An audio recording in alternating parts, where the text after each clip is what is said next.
Exercise 8.7 first third sum for whether determine whether the following function is homogeneous or not. If it is so, find the degree ன்னு கேட்டிருக்காங்க. நம்ம given question எடுத்து எழுதிக்கலாம். G of x y z is equal to square root of 3x square plus 5y square plus z square divided by 4x plus 7y. இப்போ நம்மளுக்கு இந்த question கொடுத்துருக்காங்க இல்லையா, இந்த கொஷினில் நம்ம என்ன செய்யணும்னா லாம்டாவை இன்ட்ரடியூஸ் பண்ணணும். அதாவது எக்ஸுக்கு பதிலாக லாம்டா எக்ஸு, ஒய்க்கு பதிலாக லாம்டா ஒய், இசட்டுக்கு பதிலாக லாம்டா இசட் அப்படின்னு சப்ஸ்டியூட் பண்ணணும் கொஷினில். ஓகேவா? இப்போ 3 இன்ட்டு எக்ஸுக்கு பதிலாக எக்ஸ் ஸ்கொயர் இருக்கா, எக்ஸுக்கு பதிலாக lambda X the whole square plus 5 into ஒய்க்கு பதிலாக லாம்டா ஒய் ஹோல் ஸ்கொயர், இசட்டுக்கு பதிலாக lambda Z whole square divided by 4 into எக்ஸுக்கு பதிலாக லாம்டா எக்ஸ், ஒய்க்கு பதிலாக லாம்டா ஒய். ஓகேவா? இப்போ இந்த ஸ்கொயர் எல்லாம் உள்ளே எடுத்துகிட்டு போயிடுங்க. எல்லாத்துக்கும் இந்த ஸ்கொயரை எல்லாத்துக்கும் இது பண்ணிக்கங்க ஈவனாக. ஓகேவா? So lambda square into x square plus 5 into y square lambda square plus lambda square z square divided by 4 into lambda x plus 7 into lambda y. இங்கே டாப்பில் நியூமரேட்டரில் எல்லாத்துலேயும் லாம்டா இருக்கான்னு பாருங்கள்.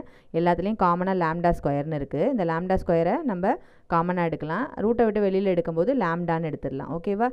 ஏன்னா இந்த ரூட்டுக்கு உள்ளார இது லாம்டா ஸ்கொயர்னு இருக்கும் இன்ட்டு இந்த எக்ஸ்ப்ரெஷன். இந்த ரூட்டுக்கு வெளியில் இந்த லாம்டாவை எடுத்துட்டிங்கன்னா என்ன ஆகிடும்னா லாம்டான்னு ஆகிடும். ஓகேவா? Lambda into square root of 3 into x square plus 5 into y square plus z square divided by டினாமினேட்டரில் என்னது லாம்டா இருக்கு இல்லையா. So lambda into 4x plus 7y காமனாக லாம்டாவை வெளியில் எடுத்துடுறோம். இப்போ என்ன செஞ்சுக்கலாம் அப்படின்னா லாம்டாவை ஒரே மாதிரி இருக்க நியூமரேட்டர்லேயும் டினாமினேட்டர்லேயும் இருக்குது.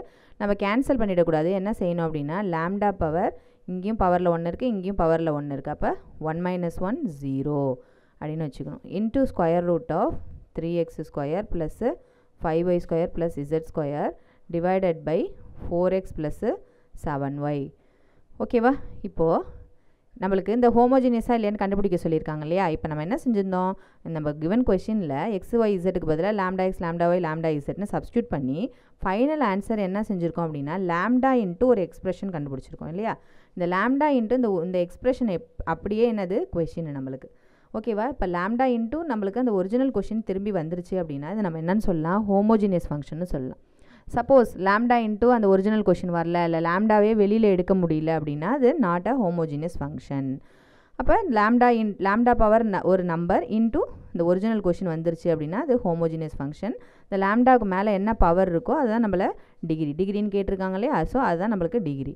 So G of lambda X lambda Y lambda Z is equal to இங்கே என்ன கண்டுபிடிச்சிருக்கோம், லாம்டா பவர் 0 இன்ட்டு இந்த ஹோல் எக்ஸ்ப்ரெஷன் என்னது நம்மளுக்கு original question G of X Y Z. அப்போ it is a homogeneous function எழுதிட்டு ஹோமோஜினியஸ் ஃபங்க்ஷன் டிகிரி என்னது 0. நம்ம இங்கே லாம்டாவை அடிச்சிட்டோம்னா என்ன ஆகிடும், டிகிரியே கிடைக்காது நம்மளுக்கு. அப்போ இந்த மாதிரி சுச்சுவேஷனில் நம்ம என்ன செய்யணும், ஒரே மாதிரியே லாம்டான்னு இருக்குது, லாம்டா ஸ்கொயர்னு இருக்குன்னா நம்ம என்ன செய்யணும், அதை பவருக்கு எடுத்துகிட்டு போய் அந்த பவரை நியூமரேட்டருக்கு எடுத்துகிட்டு போய் அந்த பவர் என்ன செஞ்சுக்கணும், மைனஸ் பண்ணி அதனுடைய ஆன்சரை இங்கே கண்டுபிடிச்சி வச்சுக்கணும். அப்போ 0ன்னு வருது. அப்போ degree is equal to 0. Okay.